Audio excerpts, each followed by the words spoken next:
അപ്പോൾ നമ്മൾ ഇന്ന് ചെയ്യാൻ വേണ്ടി പോകുന്നത് ഡോറി ലഡ്കൺ ആണ്. അപ്പോൾ ഏറ്റവും സിമ്പിളായിട്ട് എങ്ങനെ നമുക്ക് ചെയ്യാമെന്നുള്ളതാണ് നോക്കുന്നത്.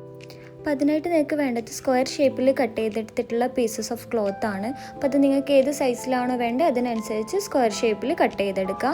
അപ്പോൾ നമ്മൾ ബേസിക്കായിട്ട് ചെയ്യുമ്പോഴത്തേക്ക് നമുക്ക് അതിനൊരൊറ്റ സ്ക്വയർ പീസ് മാത്രമേ വേണ്ടൂ. എന്നിട്ട് നമ്മൾ വീഡിയോയിൽ കാണുന്നത് പോലെ അതൊന്ന് ക്രോസ് ആയിട്ട് ഫോൾഡ് ചെയ്യുക. പിന്നെ അതിൻ്റെ ഉള്ളിൽ നമ്മൾ ഡോറി വെക്കുക, ലോക്ക് ചെയ്യുക. എന്നിട്ട് നമ്മൾ അതിൻ്റെ എൻ പോർഷൻ വരുമ്പോൾ ഇതുപോലെ ഫോൾഡ് ചെയ്തിട്ട് ഒന്നടിക്കുക. അങ്ങനെയാണെങ്കിൽ നമ്മൾ ഇതിൻ്റെ ഉള്ളിൽ വരുന്ന ആ ക്ലോത്തും കാര്യങ്ങളും ത്രെഡൊന്നും പുറമേ അധികം കാണാണ്ട് നീറ്റായിട്ട് കിട്ടും. അപ്പോൾ നമുക്ക് നെക്സ്റ്റ് വേറൊരു മോഡൽ ലഡ്കൺ കണ്ടാലോ. അതിന് നമുക്ക് 2 പീസസ് ഓഫ് ക്ലോത്ത് വേണം.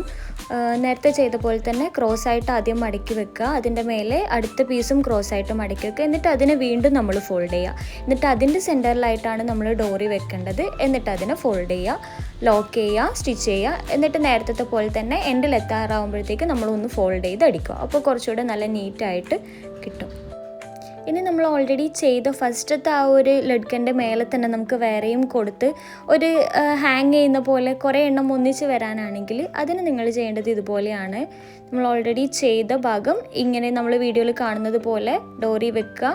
നേരത്തെ അതേ പ്രൊസീജിയർ തന്നെ, പക്ഷെ അത് എങ്ങനെയാണ് ഡോറിയും ക്ലോത്തും അറ്റാച്ച് ചെയ്യുന്നതെന്നുള്ളതൊന്ന് നിങ്ങൾ വീഡിയോയിൽ നോക്കിയിട്ട് കറക്റ്റായിട്ട് മനസ്സിലാക്കുക.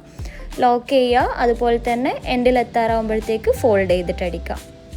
എന്നിട്ട് ഫ്ലിപ്പ് ചെയ്തിട്ട് കഴിഞ്ഞാൽ ഇപ്പോൾ വീഡിയോയിൽ കാണുന്ന പോലെ അതിൻ്റെ മേലെ മേലെയായിട്ട് നമുക്ക് കിട്ടും കേട്ടോ.